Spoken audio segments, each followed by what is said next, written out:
taasisi za huduma za afya za Aga Khan au Aga Khan Health Services in East Africa zinatekeleza mradi unaoitwa mradi mtambuka wa saratani Afrika ya Mashariki.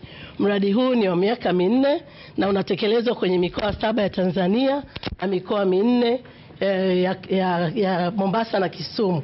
Na mradi huu unatarajia kuwafikia watu milioni 7.4 na malengo makubwa ni nini? Lengo la kwanza, tunajaribu kuboresha miundombinu ya huduma za saratani kama vile kutoa vifaa vya tiba au vya uchunguzi.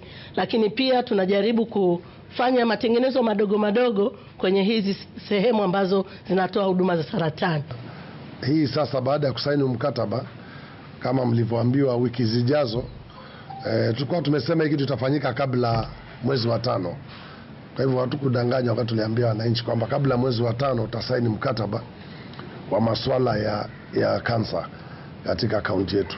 Kwa hivyo tunaomba kwamba mradi huu tuweze kutimiza kwa haraka, tupate chanjo za wasichana wetu. Hii masuala ya siku hizi wa mama ndio wameathiriwa sana na mambo ya kansa, tuweze kupunguza hayo, na pia wale ambao tayari wameambukizwa tutakuwa na vifaa vya kuweza kutambua kwa haraka ugonjwa wa kansa.